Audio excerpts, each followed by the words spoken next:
Hello and welcome to this episode of the Humans of Horses podcast. My name is Elle and I'm the human of three horses, Fion, Zirconia and Morgan. And with me today is Remy. Would you like to introduce yourself? Yeah, so I'm Remy. I am located in Ontario, Canada, specifically the unceded historical and current lands of the Anishinaabe, the Mississauga, and the Attawandaron people. So it's like southwestern Ontario in Canada. It's the Great Lakes region. This is where I come from, and also the previous, I think, 4 generations of my family. So I am a white settler. However, I don't really know much of any other home, like current or historical, because I've lived in the same place since I was born. So that's where I'm joining you from today. Literally the closet of my childhood bedroom that I have cut down a plank of wood of MDF and like bracketed to the wall. My chair is through literally in the threshold of this closet door. Um, and that's where I'm joining you from today. To tell you a bit about myself in relationship to horses, I am currently moving into more of a facilitator role. I would say the word facilitator rather than a true coach, because typically my work now is taking me into group settings and also collaborative settings. So it's not a top down group where like I'm this higher entity, this teacher, this, you know, hierarchical above than over my people that I'm working with, but kind of facilitating a group gathering. But I do coaching work as well. And yeah, I'm still struggling to find my defining words, my like value statement for my business. My little one clean line that goes in my Instagram bio is currently still under construction.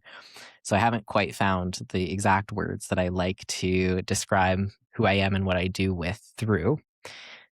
But yeah, I would say I'm a radical horse coach or a radical horse trainer, because a big part of my work is not only with the horses, but the intersections between horses and uh, culture and politics, and specifically um, decolonization.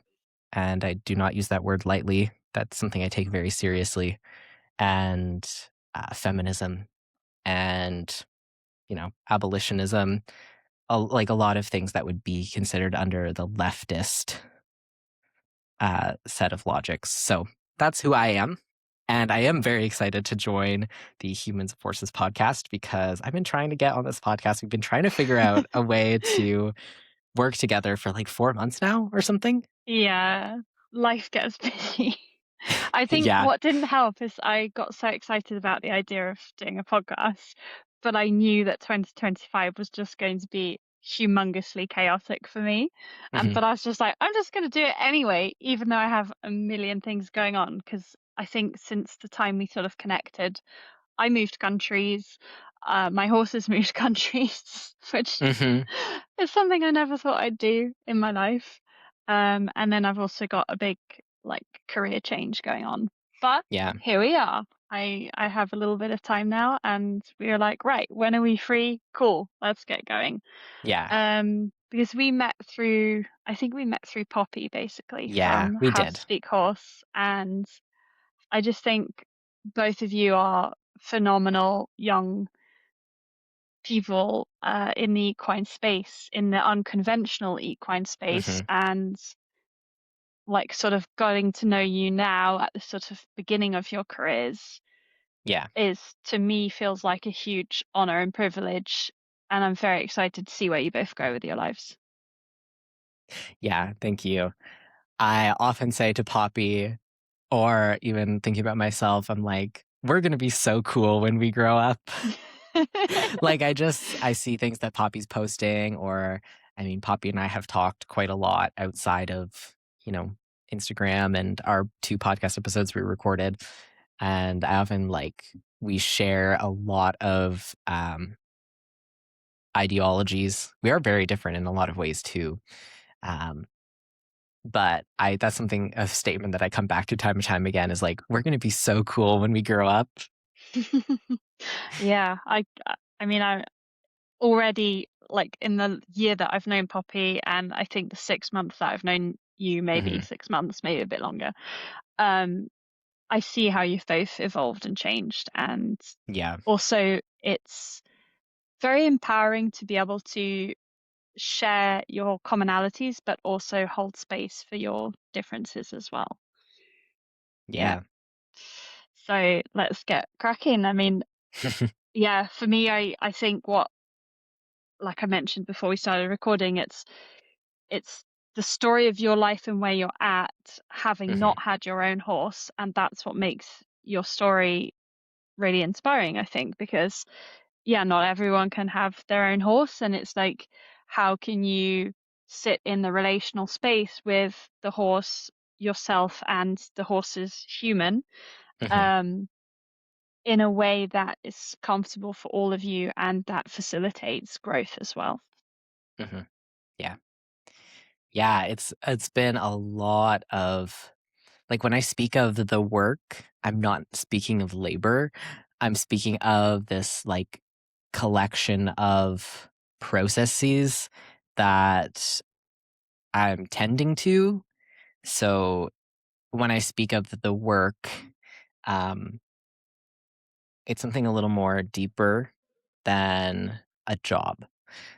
So definitely, there's been so much good work that I've been like initiated into, gone through, had to navigate to become who I am now. That happened through my experiences of navigating those complex relationships with horses and their owners. So, do you want to take us back to whatever you call the beginning and how horses kind of came into your life? Sure. So I had loved horses all my life, as I'm sure the majority of the people listening to this have have as well. And I didn't grow up in a horsey family. I grew up somewhat rurally, but I didn't have access to horses in my life at all until I was about 12 years old. And my mom, and I learned later that my dad actually did not approve of this. um, Not because he like didn't want me to get into horses, but because like it costs money to be doing consistent riding lessons. So I was about 12, I think, and I started taking l- I wouldn't even consider these lessons. Like I would just basically be like sat on this quarter horse and go on these trail rides, which were absolutely terrifying, and I hated it so much.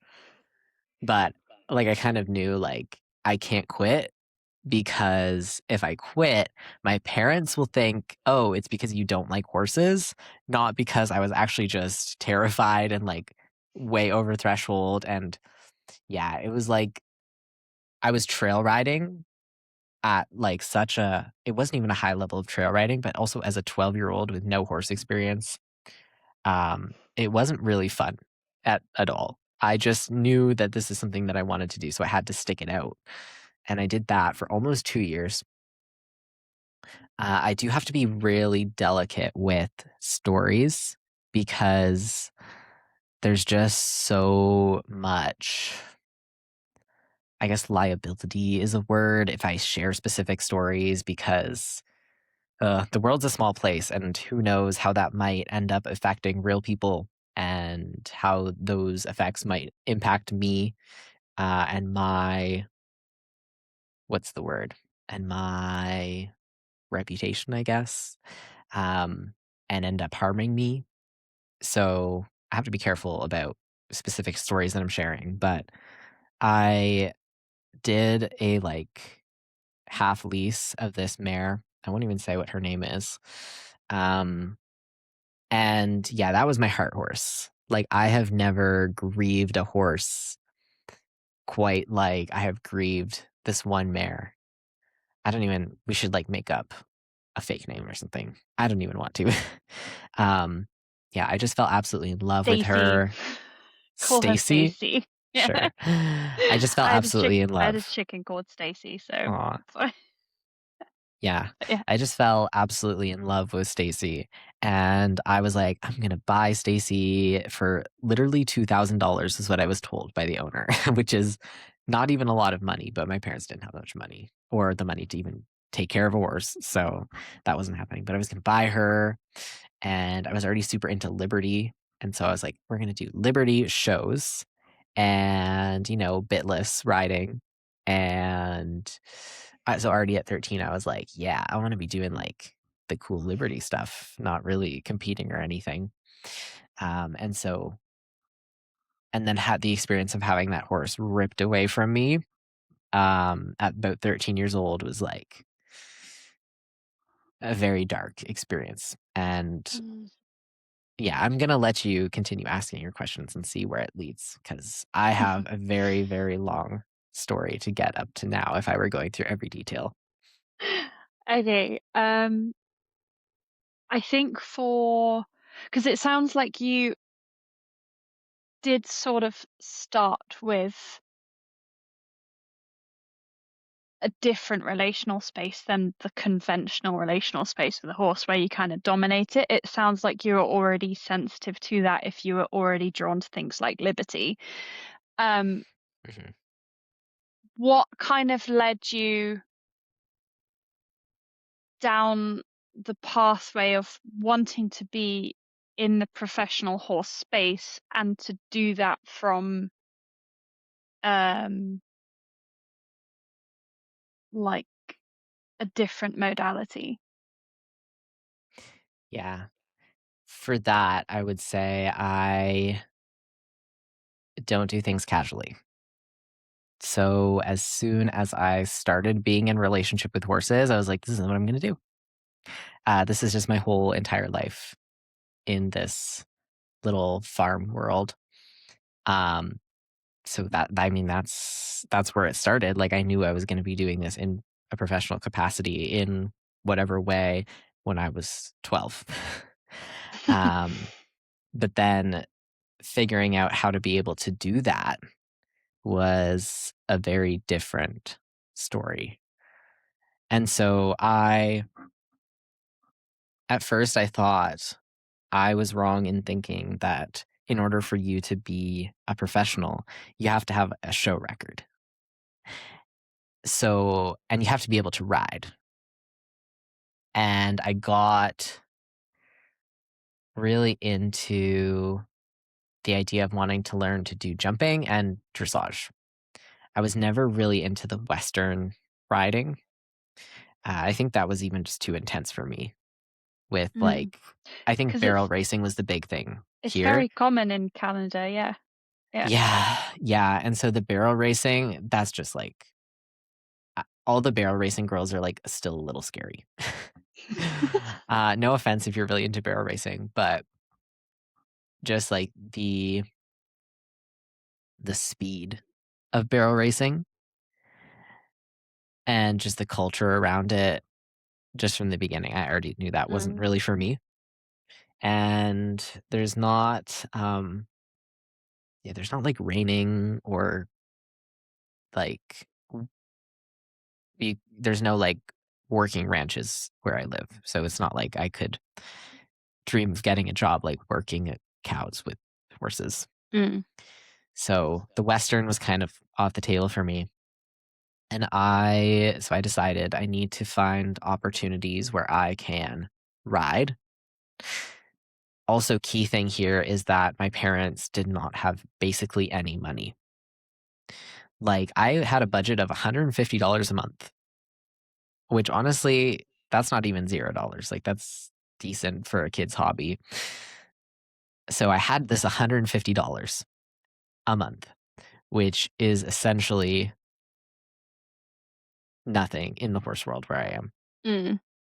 And so I needed to figure out how I could get access to horses with no money. And the way that you can do that here is through being a working student.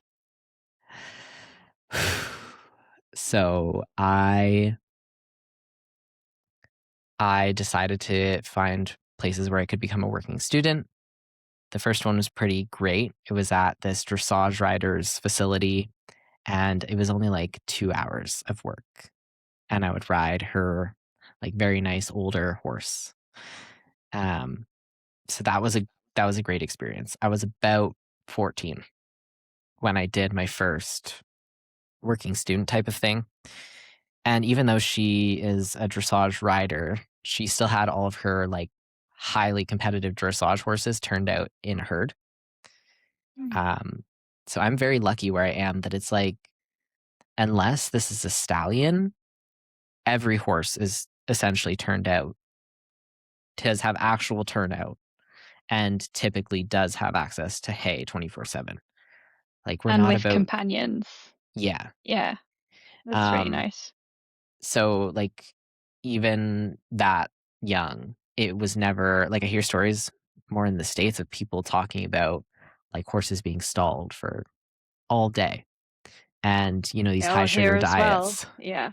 And that's I don't even I'm sure if I were to go someplace they would be willing to do that, but people don't do that here, really. Unless this is a stallion. We still treat stallions very terribly. And yeah, so that was a good experience. And then I got my first job. Sorry, I have to let my cat out. That's fine.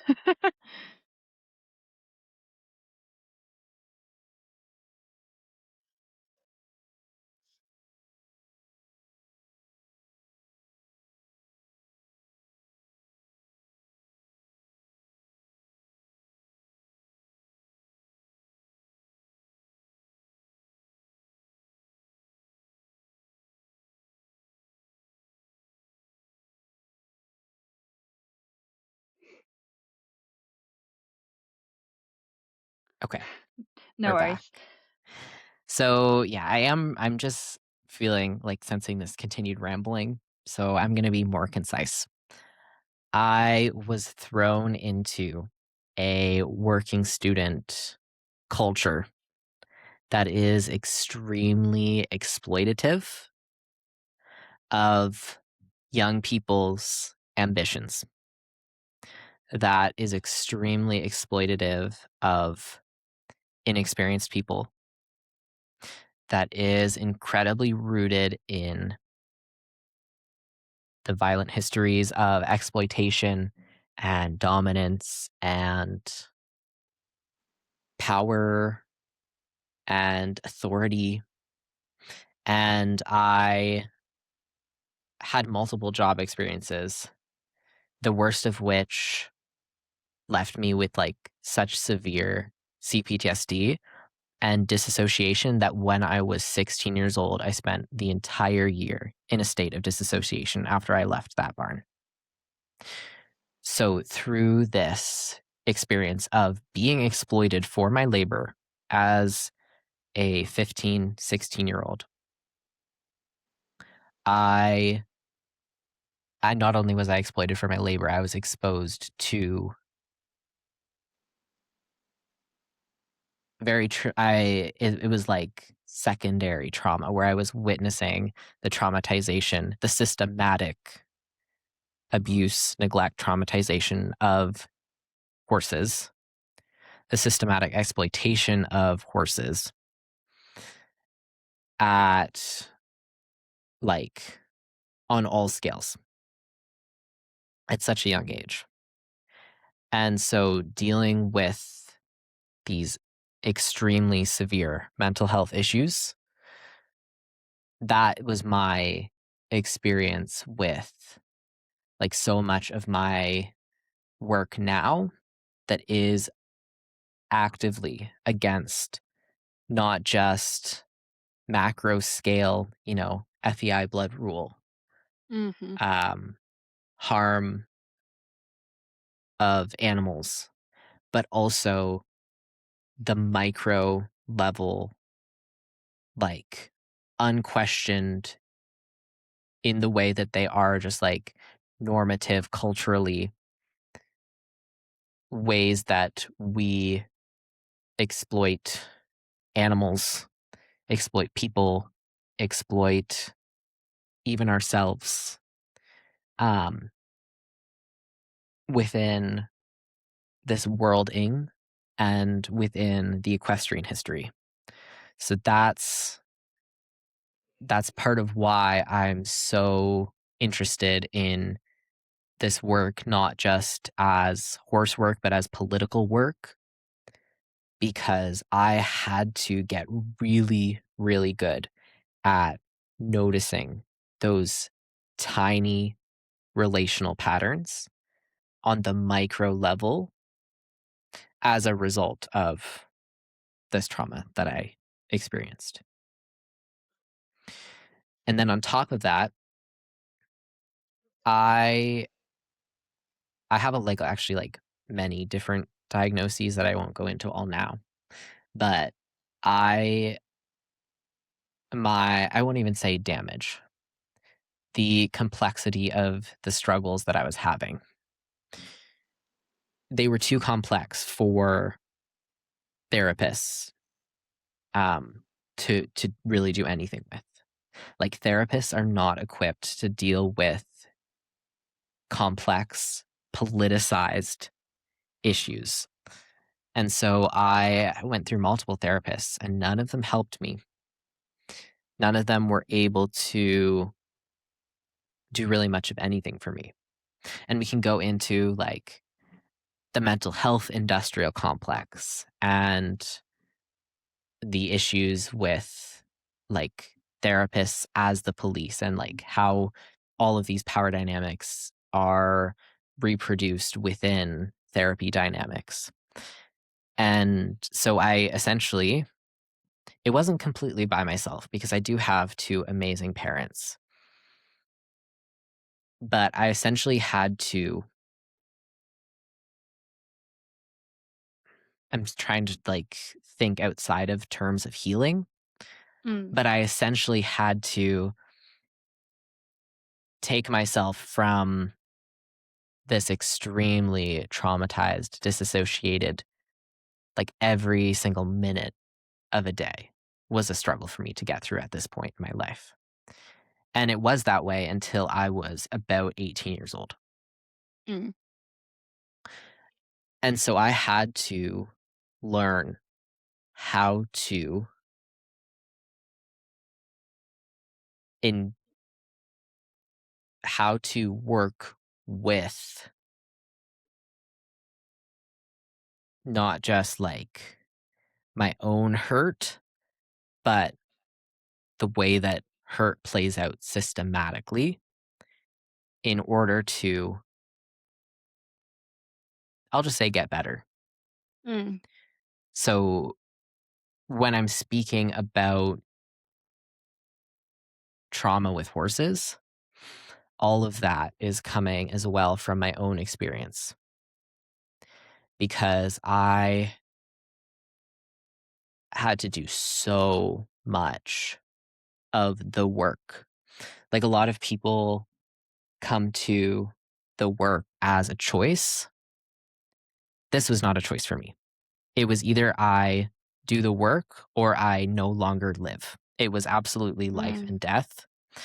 And so this work was not a choice. I did not choose to come into this. I I wouldn't say I was forced into it, but I didn't just decide one day that this is what I wanted to become. I had to become this way or there was no continuing. And so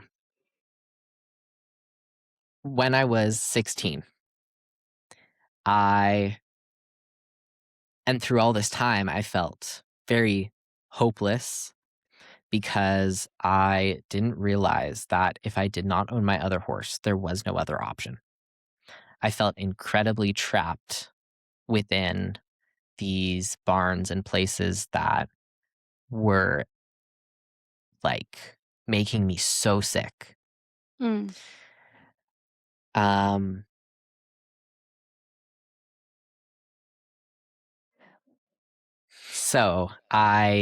when I was 16, I saw online that the Willing Equine was having a clinic in Ontario, like a Delshaw. And I Mhm. signed up for this clinic without even like, no, I was not 16. I was not 16. I don't even remember like the timeline. Anyways, at some point in my childhood life, yeah, so many things have happened in my life that I, time is also a social construct to me. Mm. And so time, it doesn't really exist in this linear plane in which it does to many other people. So at some point in this long and simultaneously short life, I just had a moment where I made the decision that I am going to do things my way. And I'm going to have to figure out how to do that because I cannot be implicit in in this system anymore. And to And so, define that as well, like what yeah. to define what is your way, Mhm. because So that's a that's how I got journey. into it. I'll let you ask some more questions and give me some more guidance as I continue to tell this incredibly complex and like dark story. I mean, thank you so much so far for your vulnerability with it and your articulation, particularly around your choice of words and how you're telling this story. Um, Mhm, it's quite remarkable. And I think it's so interesting, isn't it? Because I think among all the people that we probably sort of follow and connect to and learn from, mhm, I'd say we probably range from like mid-teens mhm, um all the way through to 60 plus, you know. mhm, And I think if we take the 60 pluses and work our way backwards, the sort of healing journey for each kind of generation mhm. feels like it's starting earlier and earlier, and like the Yeah. awareness of the self is earlier and earlier.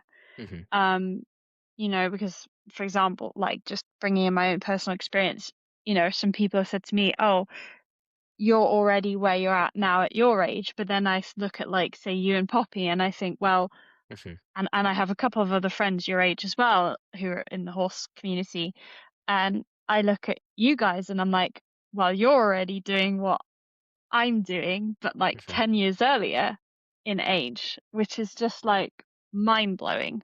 Like that's what I think is amazing. And it's like, in a world where, I mean, if we look at the world on a broader scale, it's just completely fucked right now.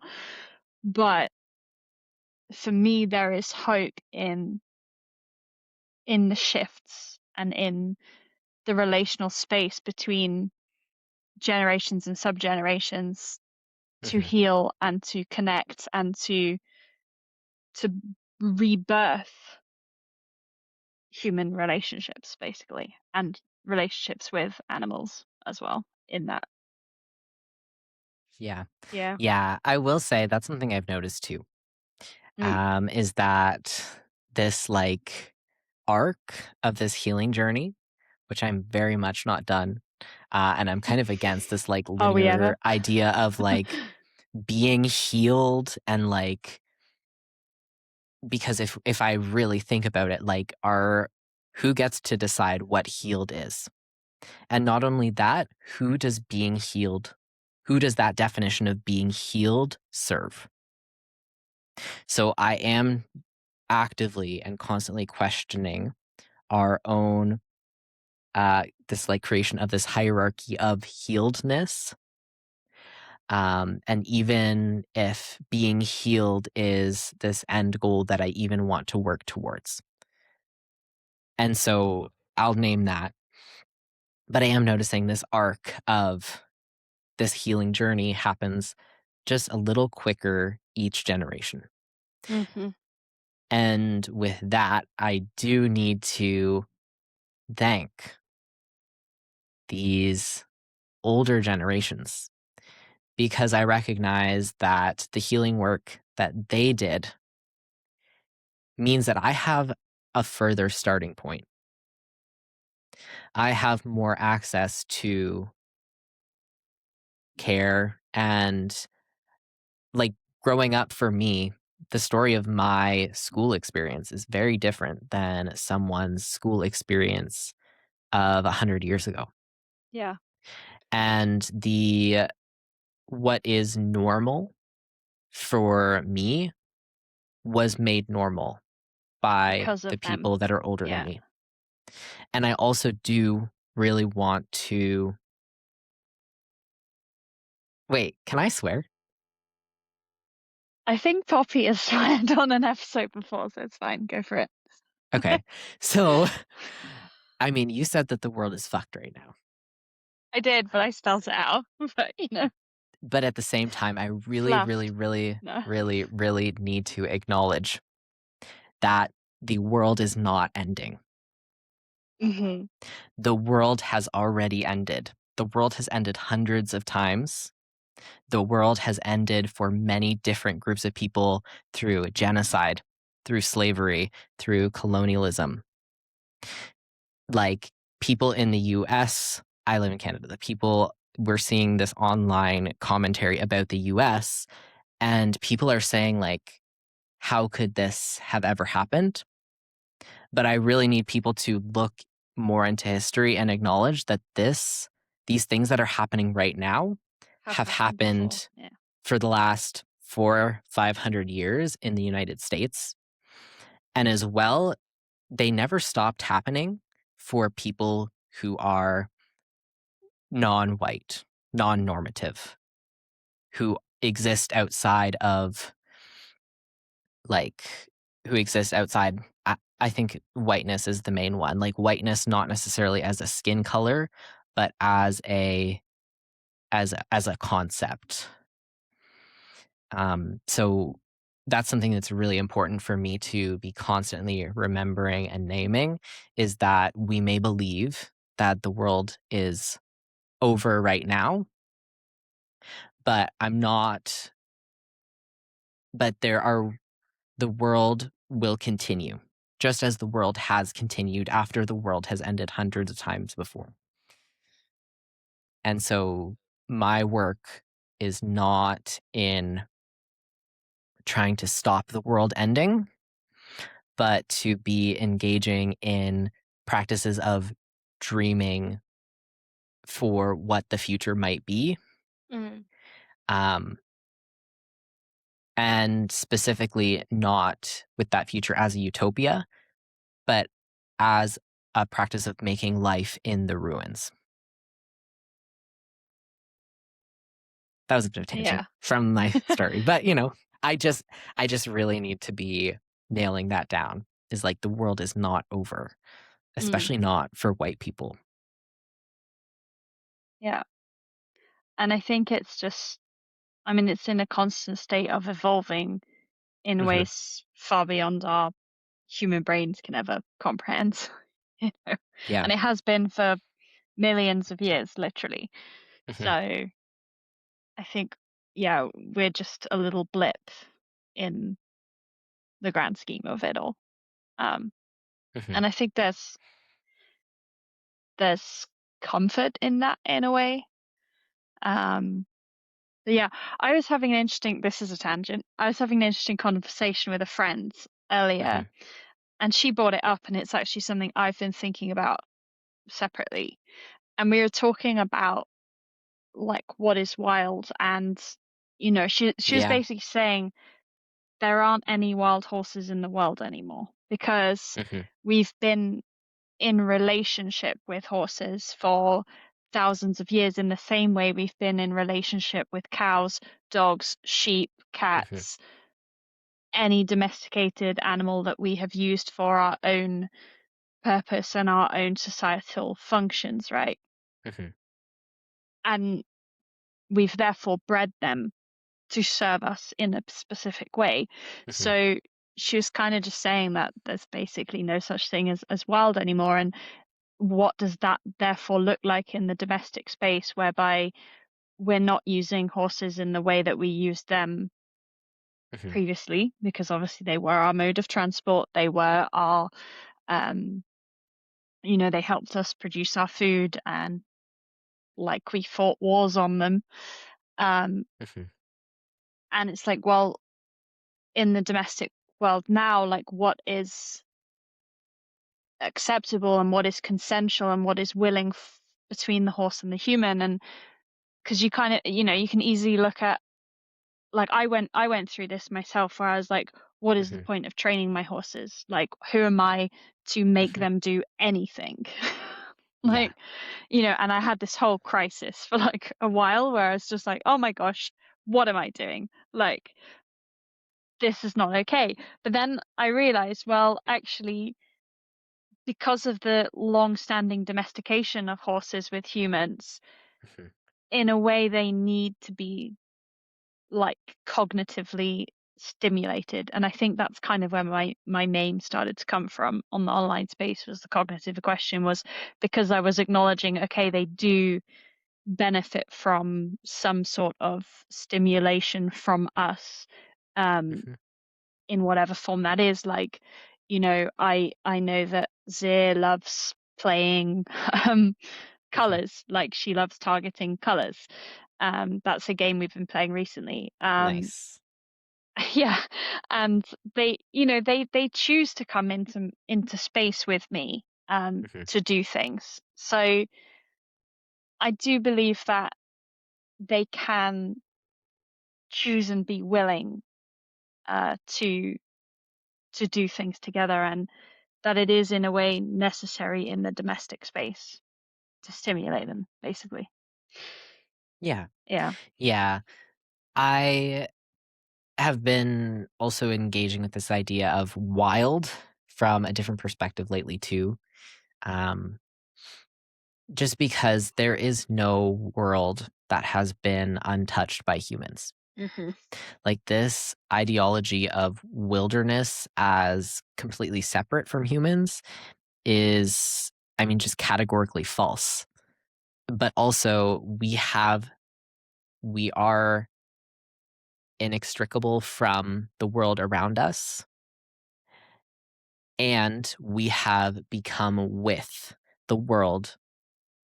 We have emerged together.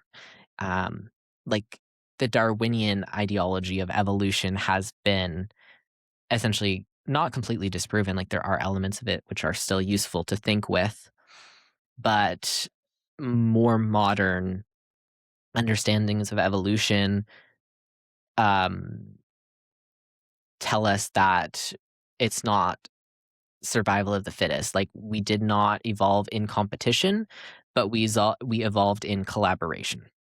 Mm. And so to claim that there is a nature that exists outside of us is incorrect. And it also leads us into ways of thinking that are just not productive for the times that we are in. And on that as well, there's often like this fetishization of the wilderness as like some clean, untouched place.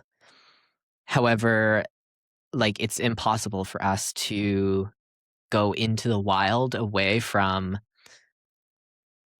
the worlds that we exist within now because again, we have all become together, we've become through these systems. And wherever we go, we bring them with us. Like there is no untouched utopia that we can access because we will always be bringing the past with us because it's a part of us.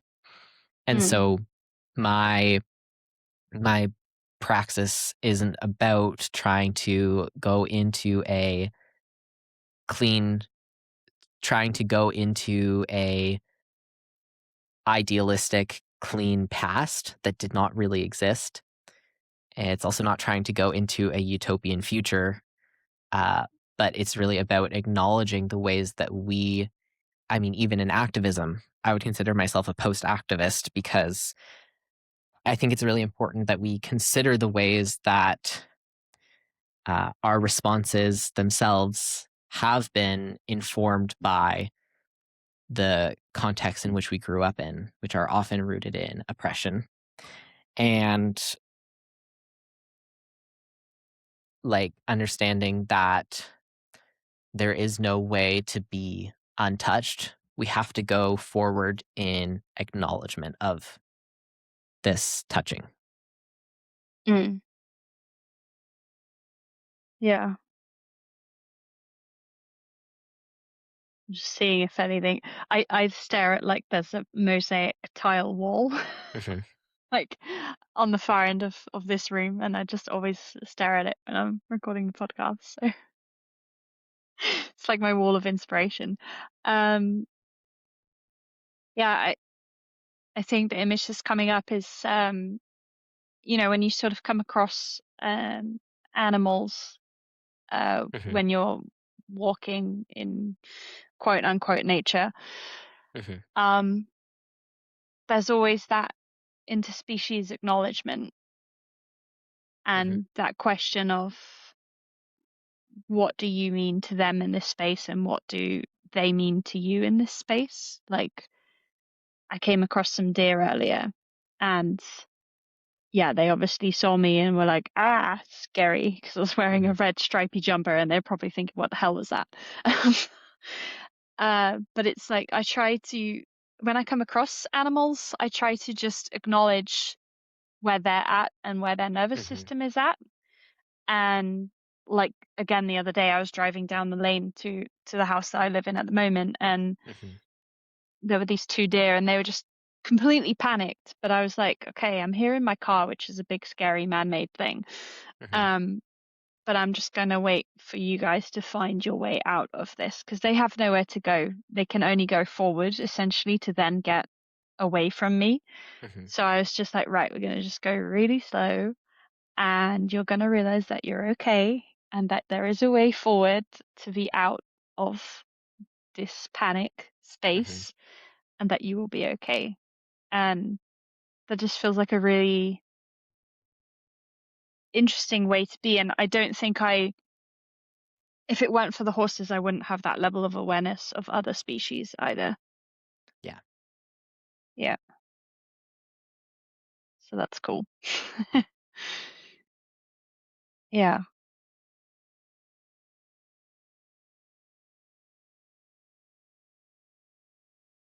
Just processing. Yeah.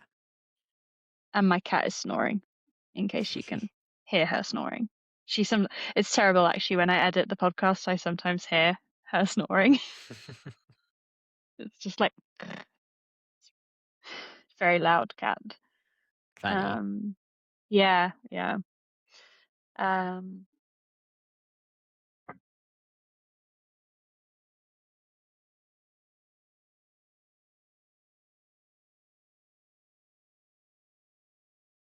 Yeah, I understand this to be a podcast about stories.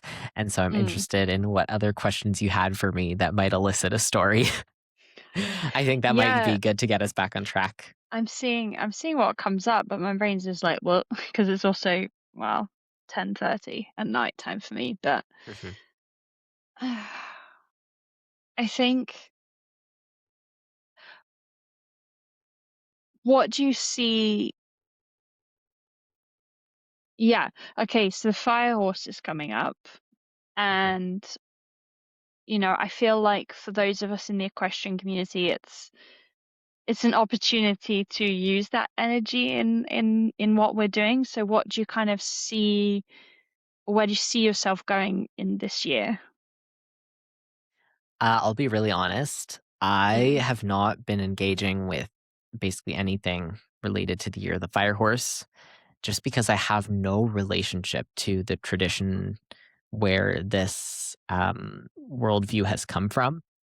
mm, And so I'm also really cautious about engaging with traditions which I have no relationship to, especially through the internet, mm-hmm, where, it is a lot of the people speaking about the year of the fire horse are quite outside of the tradition for which this has become a thing. Um, so it's also not from a primary source either. Um, I don't think it's like bad or anything, as long as we're doing it respectfully. But I can speak to that question from what I plan to do it this year. But that specific energy is not one that I really have any relationship or engagement with. Mm. So I can answer it from what do I want to do for this year? And yeah, this year for me is all about becoming a facilitator. The key question that I ask in the first group called Becoming with Horses, and one that I plan to be asking a lot as I prepare to launch my second, like Becoming with Horses 2.0, is who do you want to become? And this year for me, I want to become a facilitator. And so for me, that means maybe spending a little bit less time at the barn becoming a trainer and a little more time practicing facilitation skills in a group context through my program, and also gaining skills in, you could say, networking, which I might consider this to be networking here, and getting better at facilitating sharing, facilitating healing, not as a healer, but as a like very nonlinear uh, participant in the process of healing, um, and facilitating training, but through other people's hands, and facilitating education and facilitating learning and growth. That's what I want to become this year, is a Mm. facilitator, a better coach, and also, as much as I am very anti-capitalist, becoming a business person. So that's who I want to become this year. Yeah, I think unfortunately it's it's part of it, isn't it? Because ultimately we still have to um pay our way in this world to Mhm. feed ourselves and have somewhere to live and stuff like that. Um so yeah, it would be nice to not have to do that, but yeah. I found your definition on Poppy's podcast of uh, capitalism and colonialism really, really interesting. Mhm. And I think you just hit the nail on the head with it, really. Yeah, Thank you. yeah. And I was also just like, yeah, it's so prevalent. But I think one of the things that sometimes I'm challenged with is like we're kind of in a way we I sometimes feel like we're stuck because society is the way it is. Mhm. But then it's like, well, how do you make the shifts, and how are we going to change it? Mhm. Sometimes it feels like you're just one person in the world, and that's not doing anything, basically. Yeah. Yeah, my practice of change is not, I think that kind of worry is coming from this more individualistic hero's journey framework for changing the world, where like one person saves the world. Mm, And that's a narrative that we're fed kind of connotates like a negative thing. There is still space for that, like sword carrying male protagonist stories, but I also want to think through more emergent forms of storytelling where change isn't something that is done by a singular person, but as something that emerges through like through complex relationships between ourselves and the world. And so for me, I do want to name that there is a difference between capitalism and commerce. I don't want to go into that tangent right now. That would take me to a very different place. So my business is in some ways upholding capitalist frameworks, but in some ways is existing outside of it, is existing in new ways. And I'm constantly playing with how I can shape my business to be more not anti-capitalist, but like exist in alternative ways to capitalism. So like one of the ways that I plan to do this is through I will be experimenting with the next launch of Becoming with Horses with my pricing structure. In that I will be creating, testing, and implementing a pricing structure that is not a sliding scale and is not a flat rate, but is something that exists, like that's something that's completely different than anything I've ever seen before, in that it is intensely relational and individualized, and I don't even know if it'll work, but I'm going to try. And so for me, and in my perspective, I am not going to change the world all by myself, but I can take actions that, if we think about it, if we think about the world through, there's this concept of the reinforcement loop, which I think a lot of us have heard of, where when we are training with, I work mostly with food rewards. So when I'm training with food rewards, when I am clicking, it's not just the behavior that I clicked for that is being reinforced. It is every behavior that happens in a loop between click to the next click. So if a horse is, if I click, they turn their head into me, then they put their head out and then I feed them, that head turning into me will live in the loop.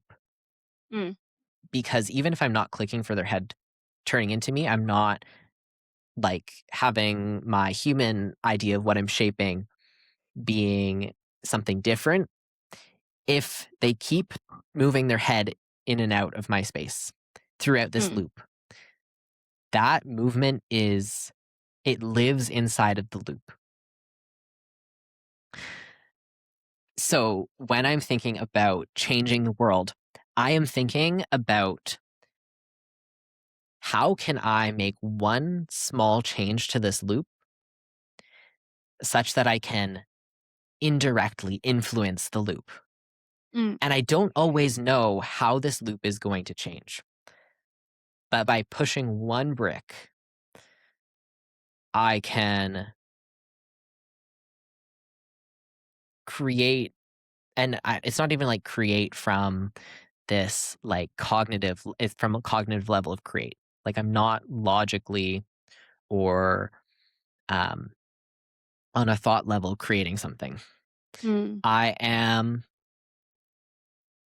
providing a novel stimulus to a complex dynamical system, and through applying that stimulus, I am changing it in some way. And through that change, through that knocking off of balance, through that slight rupture of cognitive dissonance, through that slight change in how people are thinking, through that weird thing I do that makes people question like what they thought was normal or what they were expecting to happen, or through so many different ways. Through me, like even just practicing small forms of dissent. It doesn't always have to be a big thing, but through me like doing any number of weird things that I do on purpose just to make people question the world. Through those things, I'm shifting the system out of balance and creating a space for something new to emerge. And I won't always know what that's going to be. I am not in control of how that's going to play out, but I am always trying to just push. I'm like a little button poker. I'm just like poking the system. And through doing that, it's I mean, it's magical, the things that people tell me, that how I changed their life Mm.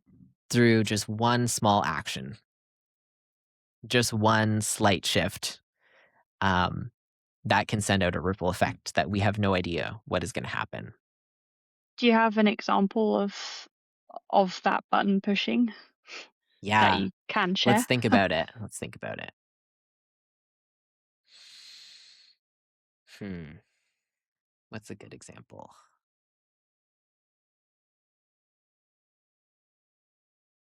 Let me think about it for a second. I can share one of mine if in the meantime. Sure. Um, just for the listeners to listen to whilst you think. Um, so for me, I am in a job that does not talk openly about failure.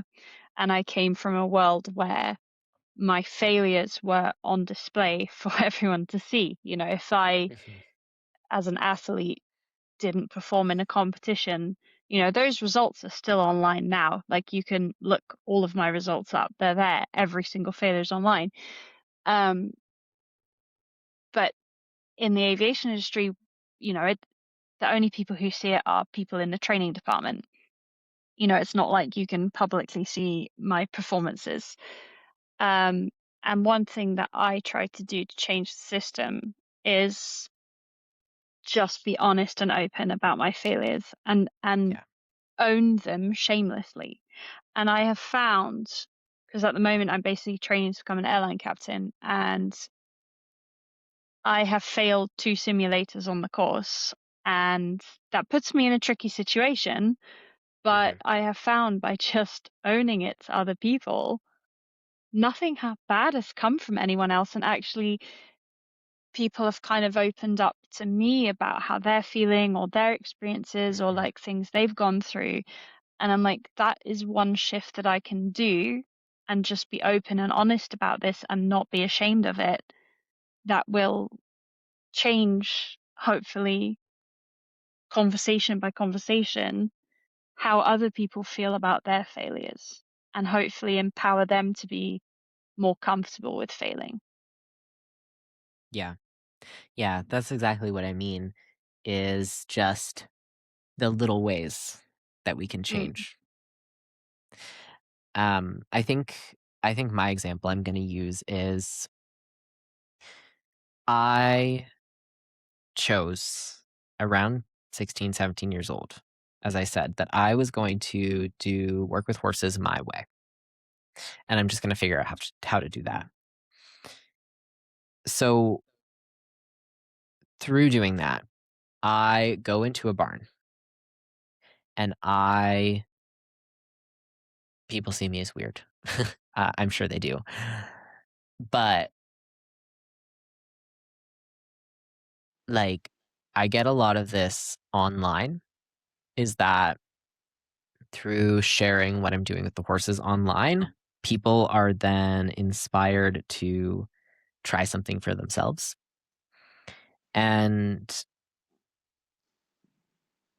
in that, they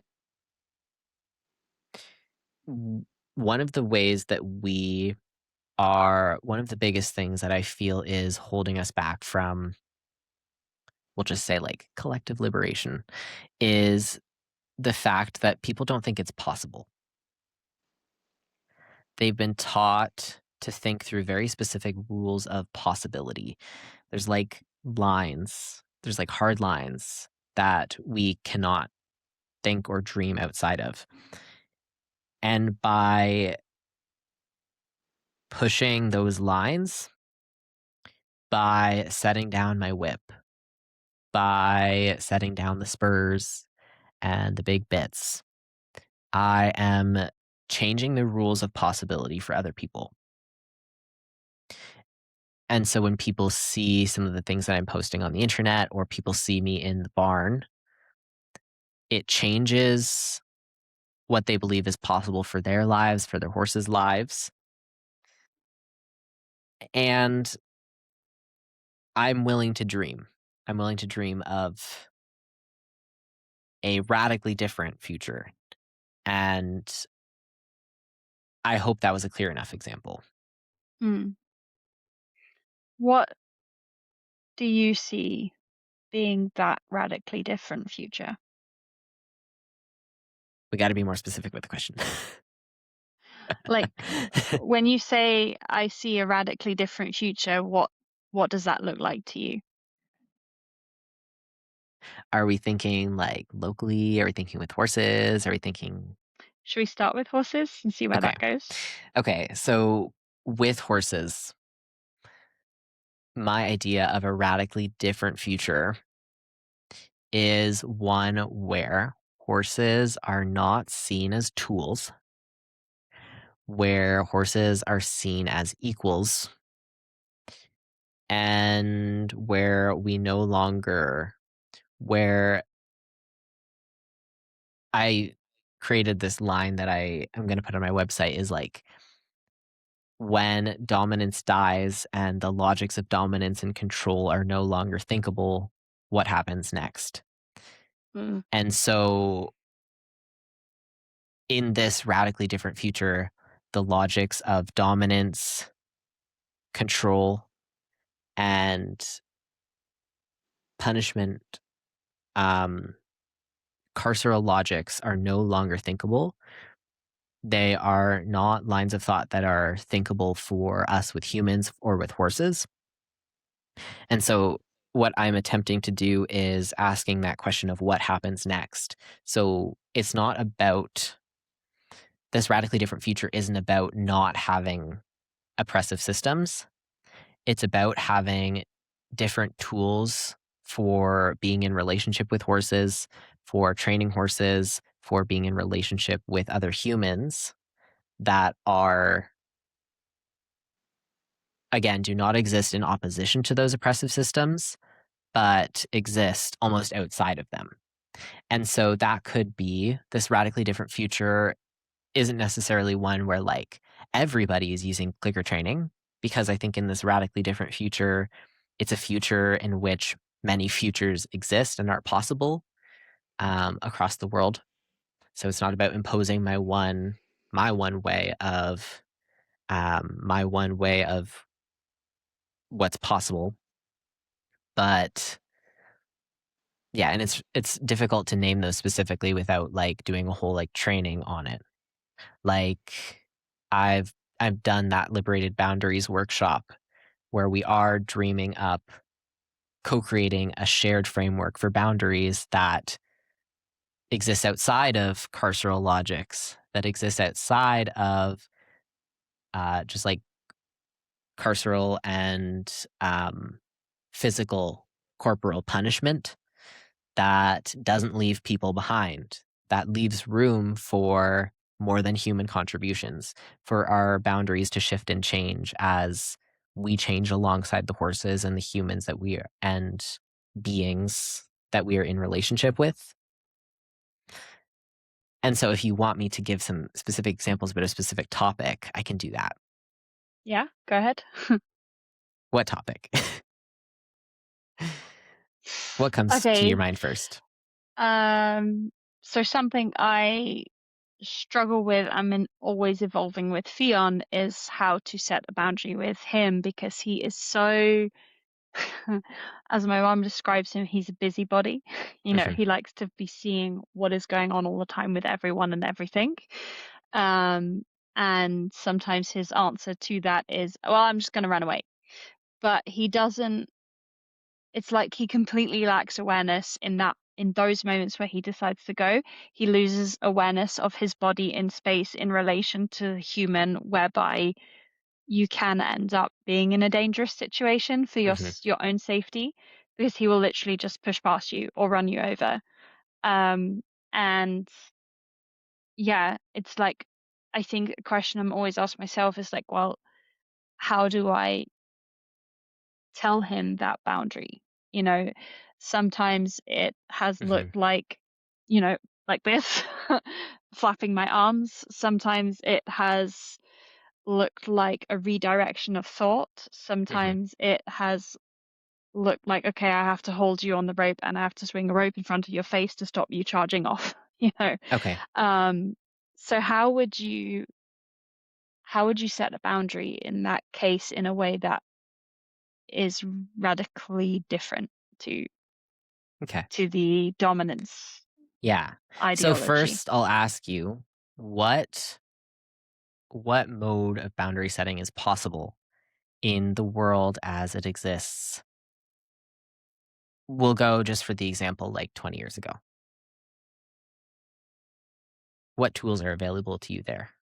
20 years ago, I have no idea. Like, because I wasn't in the horse world 20 years ago. So, Okay. So some things I'm thinking about are like move his feet until mm, he engages with you calmly. So you're like setting the boundary through punishment because you're mm, making him move when he crosses you. mm, Another thing that I'm thinking about is just like, I don't know, hitting him to say that as a means of like, quote unquote, setting the boundary, um, like as punishing the bad, quote unquote, bad behavior. In this radically different future, boundaries are not seen entirely as an individual responsibility, but through a shared navigation of the relational space. And that can be in relationship with you and the horse, but also relationship to time and place that you're situated in together. mm, And so a boundary might look like, instead of addressing specifically him and his behavior with the boundary, it might be setting boundaries through changing the spaces that you're working in. mm, It might be setting a boundary through really tuning into like, what are the specific triggers for him to do this behavior? And can I create boundaries for myself of like when I'm working with him, where I'm working with him, to where this really strong reaction isn't triggered so that I don't have to escalate in order to maintain safety and control in the situation. Setting a boundary might be teaching different ways of redirection, like different forms of redirection. They might be, and if do you need me to name something more specific for you? I think it's kind of just in general for people listening, like Yeah. it's quite good to have a specific example that they can maybe Hmm. relate to because we've all come across a bolting horse. So, Yeah. um, So, yeah. and that's Yeah. always a very hard thing for ethical horse people to address, I think. Hmm. Yeah. Yeah. So, where specifically is this horse bolting? Under what circumstances is this horse bolting? I'm just gonna use Fion because I know him, Hmm. right? So for him, it's where he either gets suddenly so overwhelmed because he will be like pretty unfull with his bucket and he will just Hmm. suddenly go poof like that. And I know him well enough now to know when those moments are about to happen, Hmm. but I can't stop it because he is a very strong guy and he Hmm. will just go. And if I try and stop him, I can end up burnt. Like I've had it before. I once tried to stop him bolting and I Hmm. had severe rope burn on my hands. Hmm. He is a force of nature, that dude. Um, Yeah. but what I have found to be effective is like, so for example, again, it's changing the environment, right? So we last year, it was roughly a year ago, he started because we were doing really nice work together in Liberty, Hmm. but he started turning it into almost a frenzy of excitement where Hmm. he would rear and buck at me.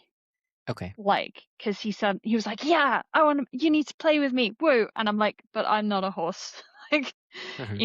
and I felt unsafe. So I don't work in Liberty with him at this current moment in time. I haven't since because there was one day when I nearly got kicked in the face by him and Morgan. Like Hmm. I had one hoof hit me there and one hoof hit me on the other side. So that was very uncomfortable. So I don't work in Liberty with him anymore because of that. But then, so I changed that space by working with him on a rope, because if he Hmm. gets big, I can just have the boundary of the rope to kind of protect my space. And then he will go away if it gets big. And then another thing is, like with food, he's very pushy, but Hmm. he's now understands, like if I hold my hands up and I stand in front of the bucket, he will turn his head and he'll be like, okay, I'm waiting, like this. Yeah. Um, but yeah, there's still moments where I get caught out. Like I won't go out if I feel like he's dysregulated. I won't take Hmm. him outside on the lane for a walk. So it's trying to be aware of those triggers, but I still will make the mistake. And then sometimes it's like, yeah, there's just no way of stopping him. Yeah. Yeah. And I think other people can relate to that too. Yeah. So for me with this horse, from a practical training perspective, Mm. and again, I haven't seen any videos. I mean, I think I've seen a couple on Instagram, but with not a lot of context and like not in a training relationship. So, like I am really clear that I don't give people advice off of like a 2-minute video on the internet because Yeah, you I'm can't not in a relationship with capture you. the And so I idea. don't. No. So, but I'm sensing that there are some really big gaps in the training and also some Mm. missteps. So, like this kind of pushiness around the food is really common in horses for whom their foundation with food rewards. There's a very like positive reinforcement trainers. I'm a quote unquote pure positive reinforcement trainer in that I am not using any like pressure and release. I'm not using any punishment. And also, I'm trying to reduce the use of negative punishment. So, taking the food away if the horse Yeah. does something I don't like as possible. Um, so this is a really common set of behaviors. That pushiness around food is really common in horses for whom that foundation with food rewards and that regulation around food rewards isn't there. And that's not necessarily anyone's fault because we don't know what we don't know. I've definitely done that before in my life.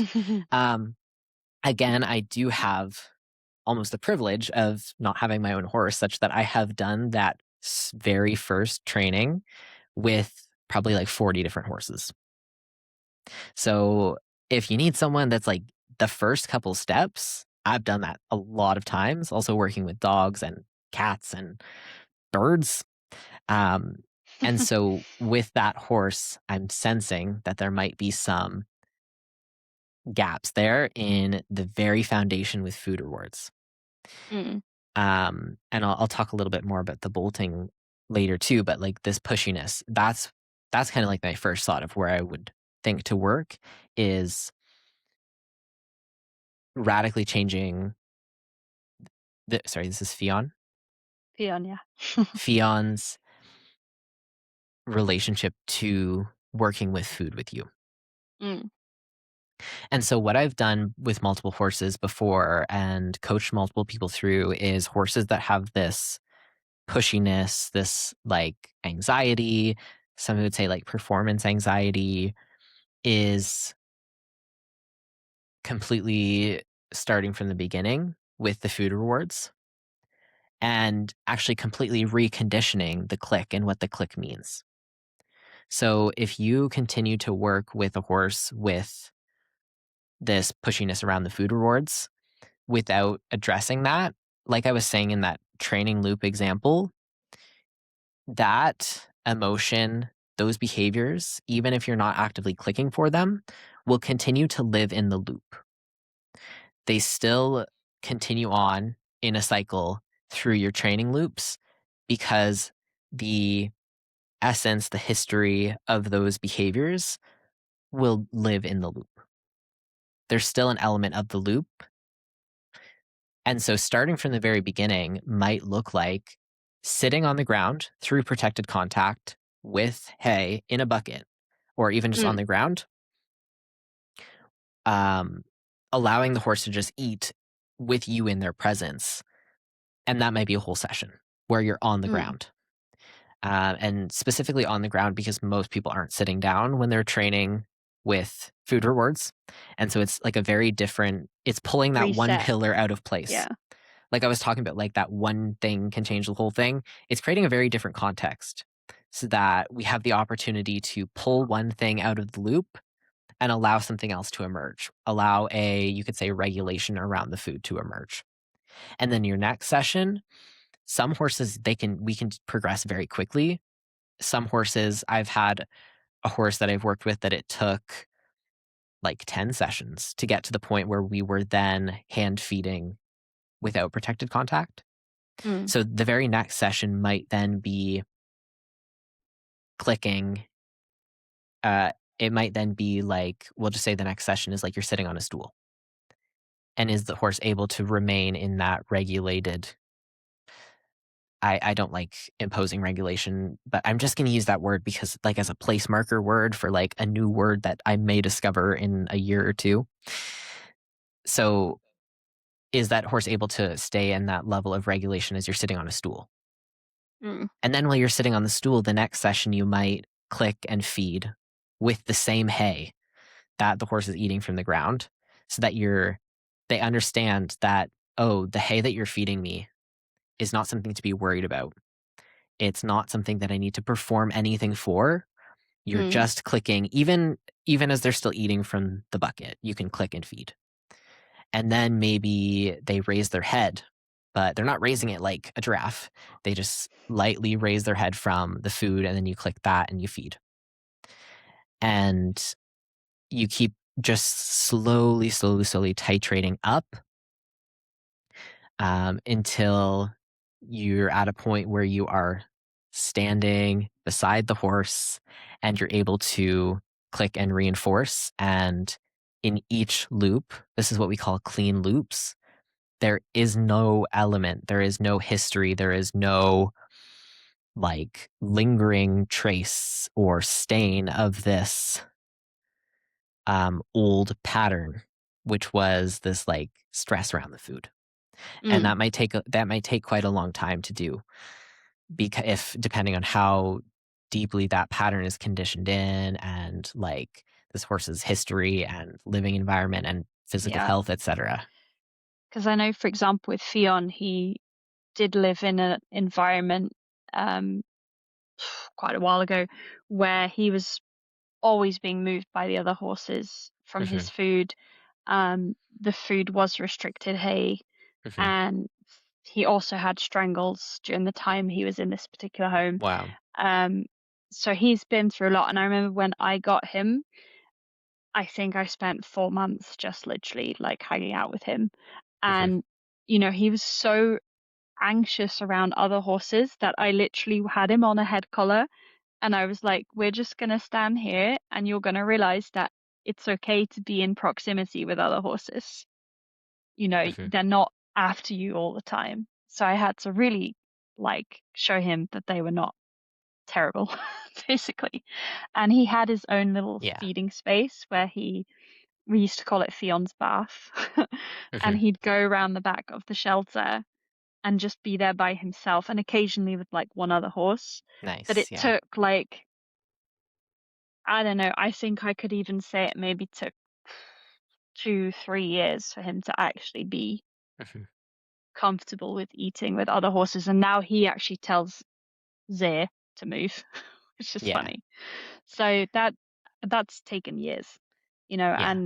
and it's yeah, we don't know the story of the horse, and it's quite interesting because I was with somebody else's horses recently, and I said to her, it's actually really nice to work with another horse whose Hmm. story I don't know because I'm not Yeah. coming there with any preconceptions. I'm just seeing the horse that's there in that Hmm. moment and feeling that.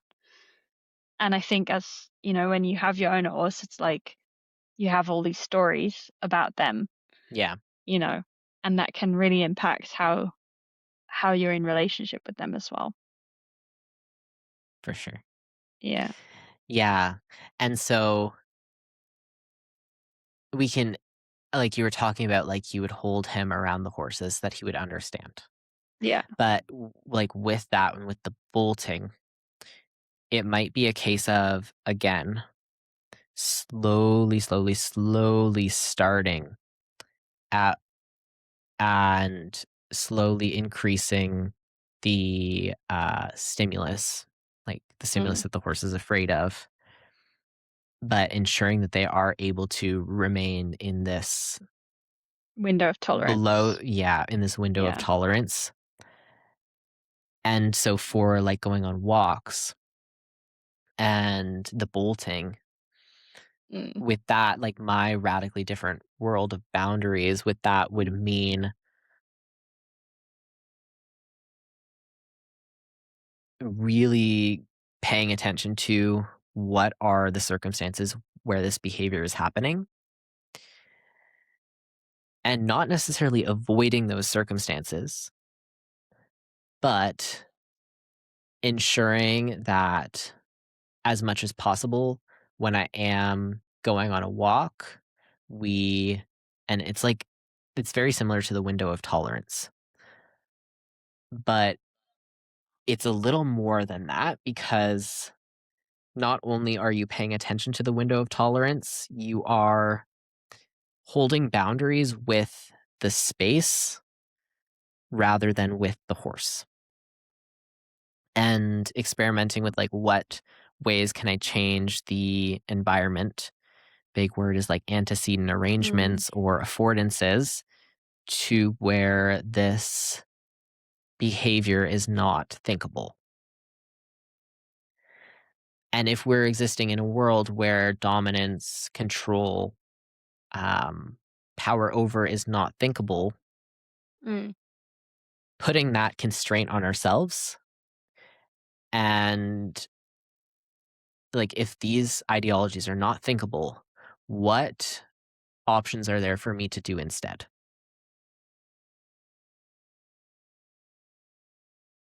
I Yeah. hope that was clear. I think, yeah, I felt like it was worth bringing up to specific behavioral examples that hopefully listeners can Mhm. take away with them and think about, and then hopefully be inspired to also reach out to you as well. Um, and Yeah, and to learn from your knowledge and your experience.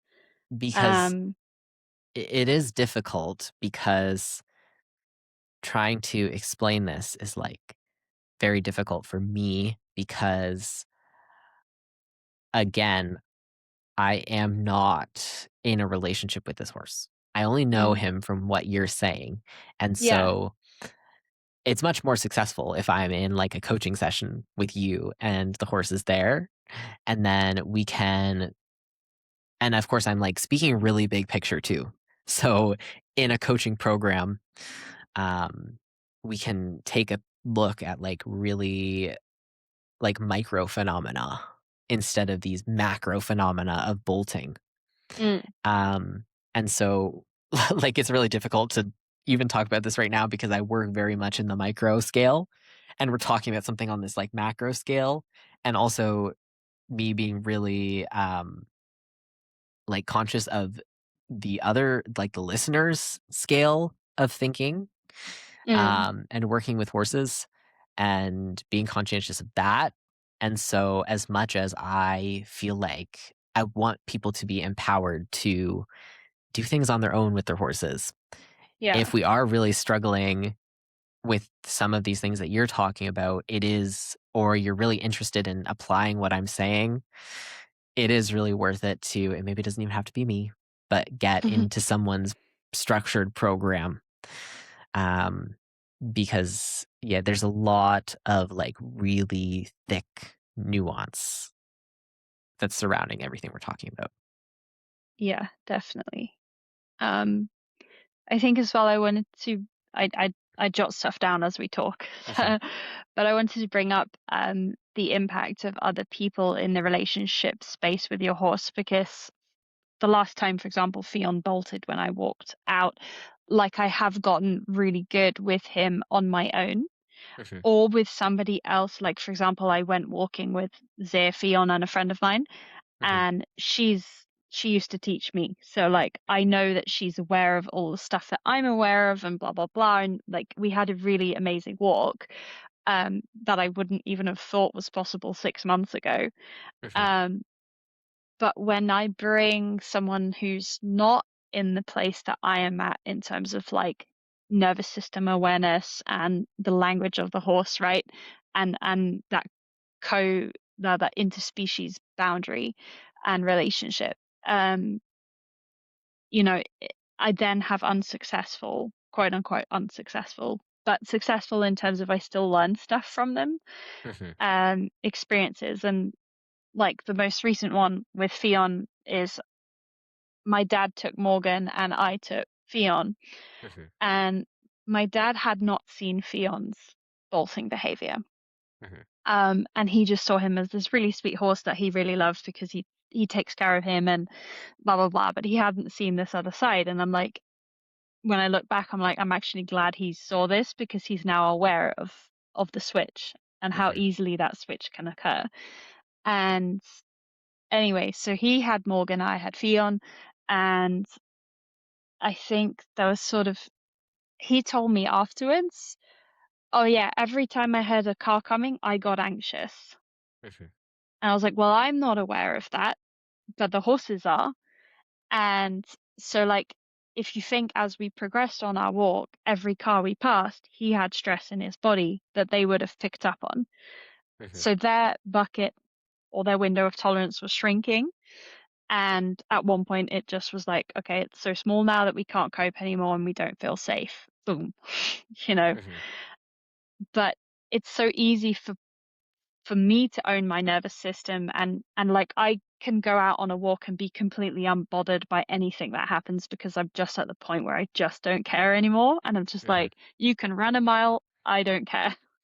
But Mhm. for other people that's very scary. So I think it's always important to have an awareness if you are changing the environment that if you're bringing someone else into the picture that Mhm. might impact your quote unquote success, of Yeah. that situation.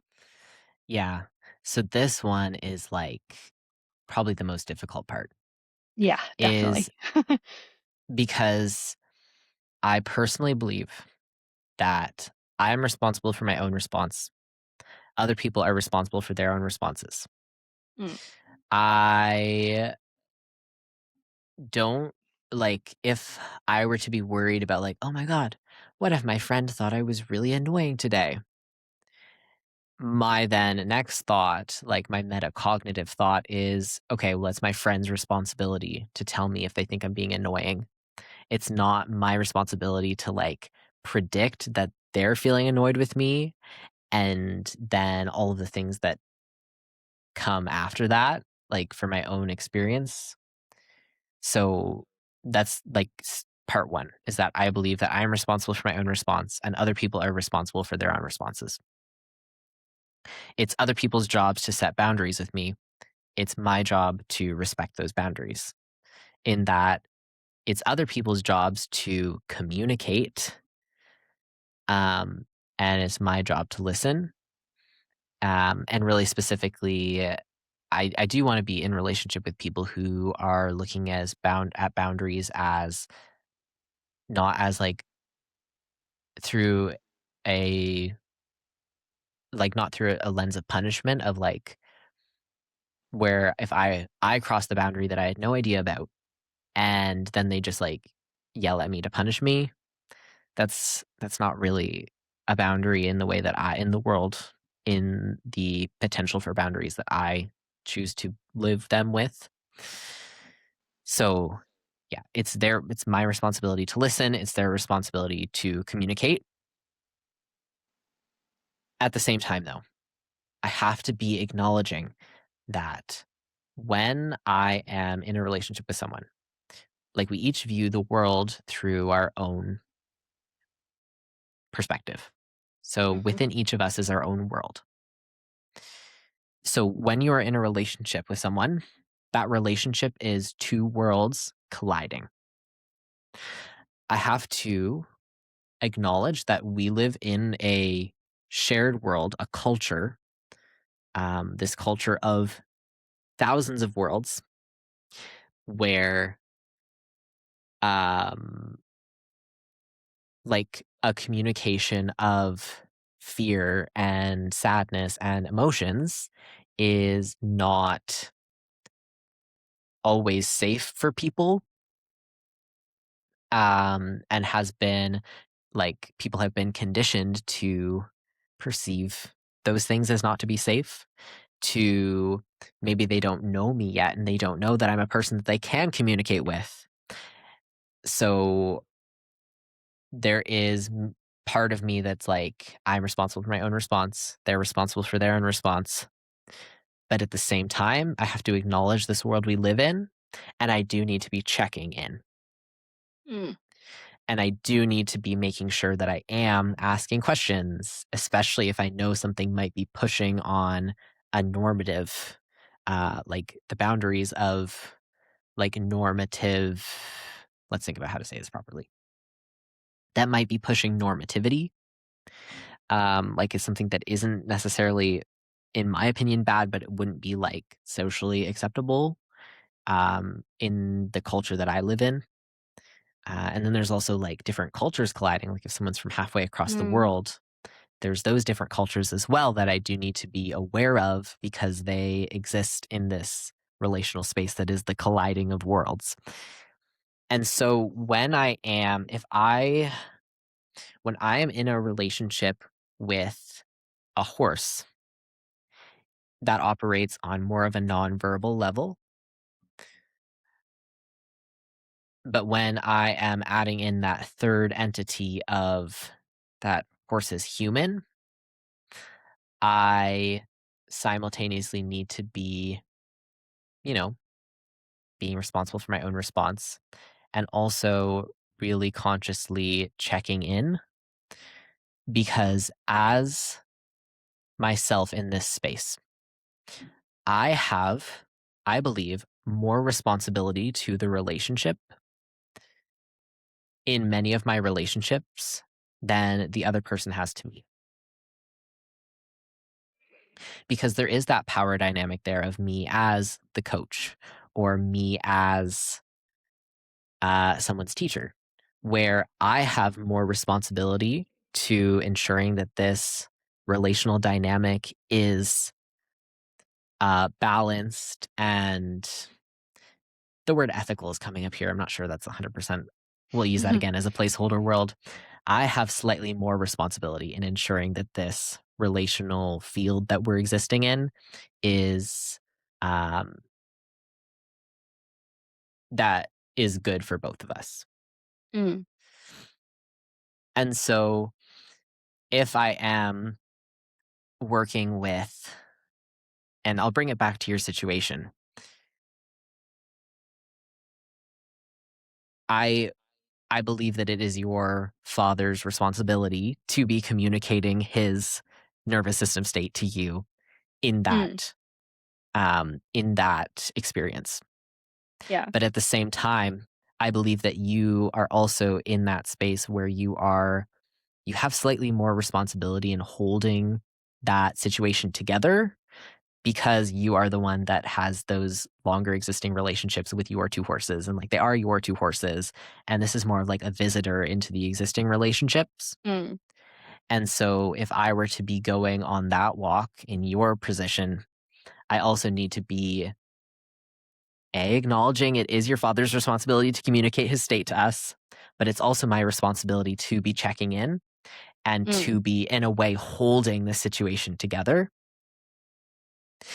Um, and holding, this practice of holding isn't masking.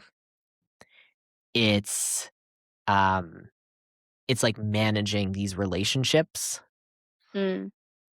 in both a firm grasp and a loose grasp, depending on what the situation requires. And so if I know it's like the first time we're going out together with these horses, I'm ensuring that I am actively checking in. I am talking about it beforehand. Like if this is my dad doesn't know a lot about horses. Nor does mine. So I might be starting at an even smaller scale. Like Mm. if I know I have this goal, if I want to go on this long walk with my dad with horses, I'm first going to be asking him, like, what is your experience with horses previously? Mm. Like, what are you worried about on this outing that we go on together? And then maybe I'm starting smaller. Like, we just go to the barn together. We go on like a shorter walk together, a short walk that I've maybe already walked with my horses so that I know like this is a green zone for them. This is very well within their window of tolerance. So that if my dad over here does something goofy, Mm. their capability for coping is going to be very high. Also discussing with my dad beforehand, I'm like, if this behavior were to happen, what Mm. happens next? So that we're not in the dark. And slowly increasing our experience so that when we go on this long walk, we're very capable in the relationship. Do you know, it actually reminds me a lot about what I do in my job. Yeah, yeah. Which is really interesting because I sort of live my life of the what can I bring from the horses into the workspace, Mhm. but I don't always honor and respect what can I bring from my workspace into the horses. Yeah, And yeah, for us, we have very rigid procedures, very clear ways of yeah. communicating. Um, and it's like we do this whole, if I'm preparing a flight, like we're going to depart from bloody blah airport, we will discuss what we've programmed in the Mhm. computer. We Yeah, will then say like so that we've shifted our briefing because we always brief. We've shifted our briefing to be more concise and intentional. exactly. Yeah. So we're like, okay, I'm going to be departing off this runway from Amsterdam. We're going to do this departure, and Mhm. the stop altitude is blah, blah, blah. And then you ask the other person, what do you make the threats? So they might say, well, today it's a bit windy, so we might have a wind shear on Yeah. departure. So Uh-huh. then I say, okay, let's address that. This is what we're going to do if we have a wind shear. And we have that Yeah. discussion before we depart. So it's almost like, could you then bring in that idea of a brief, Yeah. basically, before you do something with a horse, with somebody else, Yeah. or That's even with absolutely yourself? beautiful. Yeah, That's that's exactly quite what I'm cool. talking about. And then There you go. in terms of what I was talking about, like my responsibility to the relationship is slightly more. That's like Yeah. saying that, would I be correct in saying like the captain is like Yes. what I would be if I were walking with my dad? Yeah, essentially, yeah. So because I am the captain and I am not necessarily superior, but I have more You have the responsibility in making responsibility sure and the everyone's safe. accountability. Yeah. I have more responsibility of holding this collective together than my dad, who's like a rookie. Yeah. Yeah. So your dad And is kind of the yeah, first officer, basically. yeah. And also you within this flight world, I'm certain that you have these like graduated levels Hmm. that you can progress up. And that I'm sure there's like elements of hierarchy to that, but also part of that is really important to keeping you safe because it is like this um, systematic training. Mm. And if you can bring that in, maybe on these walks with your dad, it's like kind of like imagining like this person's a beginner, so what are we going to do? Yeah. And then slowly increase. Like I work at the And how Humane do we Society. empower them as well? Mhm. I work at the How Humane can we Society empower them? and we have different levels for like handling dogs. So if there's a dog that basically anyone can work with, they're at like this specific color. And if this is a dog that we only need our canine specialist to be working with, that's the specific Mm. color. And so then we have different grades for these dogs, and they are fluid. They can change as the dog's behaviors and needs change. Um, but it's a system that exists. It doesn't exist as a hierarchy. It's not that the people at that high level are better, but it's just this like graduated system for helping to keep people safe and making sure Mhm. that the challenges people are facing are relevant and manageable for the people in those levels. And I really like that system. Yeah. And so you could bring those types of ideas into the relationship, and it can exist in a non-hierarchical way. Um, yeah, I'll kind of speak a bit on like polyamorous ideologies of hierarchy. Like in a polyamorous relationship, a hierarchy isn't necessarily like this is there's like one primary relationship and then like it's not the same as like in the military. Hmm. Um you can still be in a relationship with you can be practicing non-hierarchical polyamory and still have like a partner that you live with, and maybe you don't live with the others, and that doesn't automatically imply that there's a hierarchy. Or you might have a partner that you only see when you travel to a specific city versus Mm. one that you are seeing every week that lives in the same place as you. Even though those are different relationships, they're not necessarily hierarchical because each person still is maintaining their autonomy in that relationship.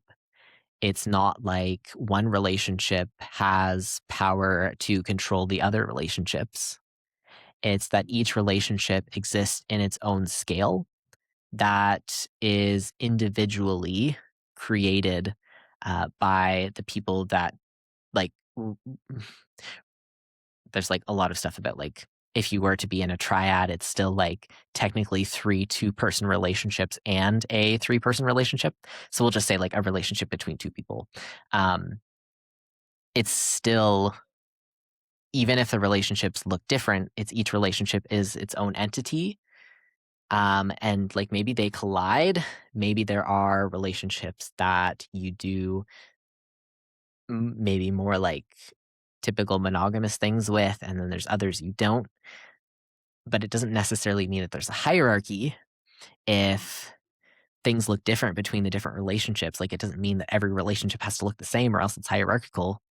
It's that each relationship is its own entity with its own sets of boundaries and uh, needs and wants. And it's this like more nebulous, fluid entity rather than like a strict hierarchy. Mm. Yeah, cool. I'm conscious it's now at like 11:30 p.m. for me. So, Yeah, I if you don't mind, I'd like to sort of wrap up with a few of the questions that I tend to ask everybody. sure. Um, and then yeah, call it a day or a night for me. So the first is, what limiting belief have you transcended thanks to horses? Mm. You know what? I think my limiting belief is my belief in like correctness. Mm. And maybe it's not thanks to horses, but like my work or my learning through Intrinsin and through Mm. reading the science of movement and how we learn to move and complex dynamical systems. So I used to have like, I can be a very controlling person. You hear Mhm. me now, and I'm like, allow each relationship to unfold as its own entity and like, all this stuff. At the same time, there is a part of me that desires deep, intense, absolute control of every aspect of every part of my life. And it has the absolute capacity to take over everything I know and love. And so at one point, I had like extreme movement fear and control issues over my own body, in that I believe that there was like one correct way for me to move. And it actually caused me a lot of pain because I would stop moving if I felt any amount of pain because I was so worried of injuring myself. And so, yeah, I used to be like obsessive about my body being symmetrical too. Like it must be equal on both sides or else it is deeply wrong. And I've learned to move past this through working with the horses and through learning to look at them from this complex dynamical systems perspective rather than the correct biomechanics perspective, and then really healing my relationship to movement alongside of that. Mm, that's a very cool answer. Not had that one yet. So, yeah, I like that. I think this next one's my favorite question. It is, what or where makes you feel wild? Yeah. We already talked about transcending this like binary between wild and domestic. So I'm going to say what makes me feel wild is simultaneously everything and nothing. um, because, yeah, I don't think wilderness is a concept that I choose to think with. Yeah. I don't even think, well, like we've already said it, I don't think it exists anymore. Yeah. So I think I feel wild within domesticity because I'm existing within this like constant um constant dialogue with it, and that dialogue of like constantly questioning and pushing back and poking those buttons, that makes me feel wild because it means that even within domesticity there's still those little spaces in that loop that that power is incomplete. Even within the most domesticated spaces, there's always that flower through concrete. Mm, That makes me feel wild is this idea and this witnessing that power is always incomplete. There's always a little, like even a microscopic, um, like tension line in yeah. this intense holding of power that can be shifted to leave more room for us to live. My brain just went, why is it weeds grow through concrete and then my houseplants just die? That's what my brain did. But anyway, that's just me being incompetent at taking care of plants. Anyway, the last question is, what message do you want to send out into the horse world about horses? I want to say that you are never trapped. Again, power is incomplete, and our power over horses is incomplete. So, again, there is this realm of possibility that you have to be willing to think through. Um, and that, yeah, you're allowed to think outside of dominant narratives with horses. There's things that are possible that we have not even considered yet. Mm, That's what I want to share. mm. A little like in my head when because I see it at work, different people lead, like because I've flown with a lot of captains over the Hmm. last 8 years, and I always see the ones who go, you know, I'm the captain, Hmm. not necessarily to me, but to other people. Like if there's someone smoking or whatever. Yeah. And it's like, I'm the captain because I say so, blah, blah, blah. And that's the dominance, isn't it? And Yeah. then and then there's the guys who um carry the day forward through and with their first officer and everybody else that they're working with. Hmm. And that's the difference between the power with and the power over leadership. And I see both. So, and that translates to the horse world. So don't be the person who says I'm the captain, just be the person who sits with and leads together in followership and leadership, I think. Yeah. Yeah. Cool. Well, that was very long conversation, but thank you very much. And what I'd like to ask is, where can people find you and what do you offer for people and their horses? Yeah. So you can find me online if you Google my name, Remy Burley. I come up. And my long term project business is called Reflective Equine. My website may or may not be more updated by the time that this is launched. That's reflectiveequine.ca. But mostly the thing that I keep up to date is my Instagram account, which is at Reflective Equine. There's an underscore between the R and the E. That's what I keep most up to date. So that's the best place. That's like my home page for everything that I'm doing. Yeah. And you have a lot of And really awesome posts. thank you. And I am currently working on developing, and I will launch the 2.0 version of my online coaching program, Becoming with Horses. Hopefully, that'll be launched end of May, June. Okay. So, Becoming with Horses is a 4-month group coaching program that kind of the like phrasing that I'm working to say right now is kind of what I've already said is like when dominance dies and the logics of when the logics of control are no longer thinkable, what happens next?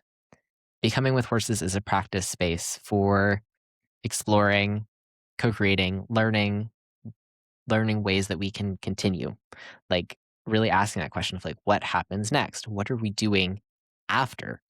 Because we can talk all we want about liberation and like this again, a hero's journey, sword story of fighting. But what happens once we win? What's left after the revolution?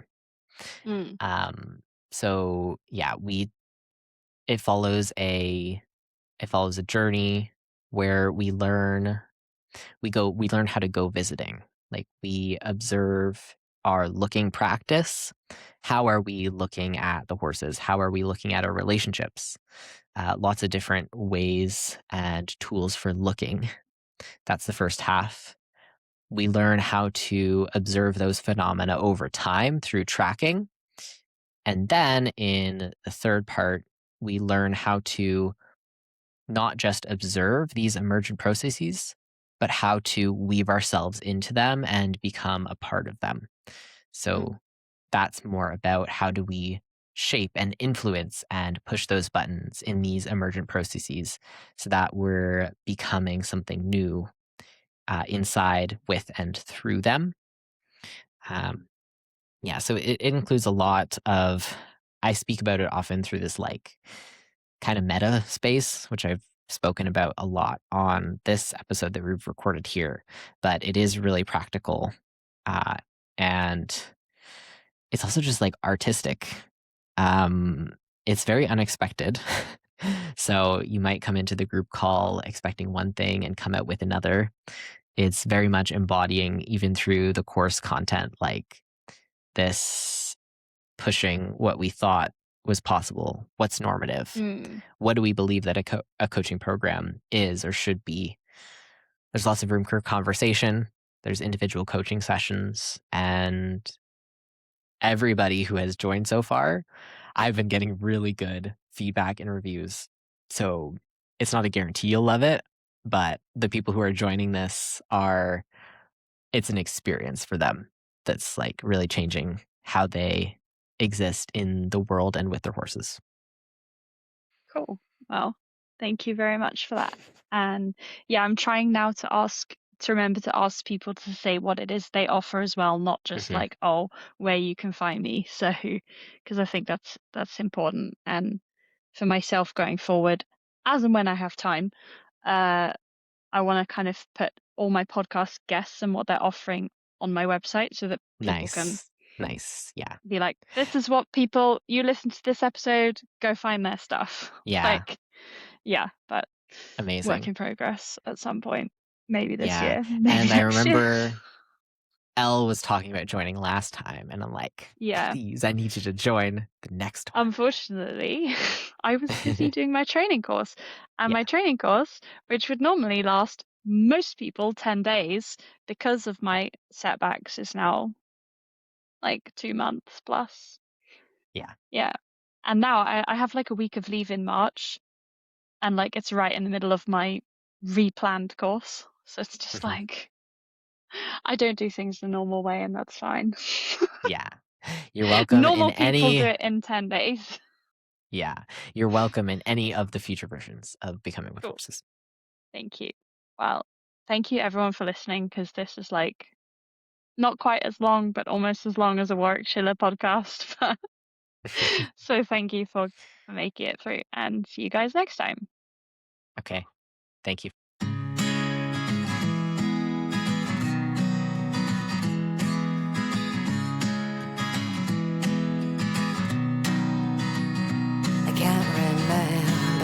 time before you walked into my life. You took the broken parts of me and made it all alright. There's an easiness to your grace that I will never know, and every day this feeling only grows. And every moment with you just bleeds into one. Your easy smile greets my eyes just like the morning sun, a reflection of my soul, one heart that beats for two. Just know, my love, that I will carry you.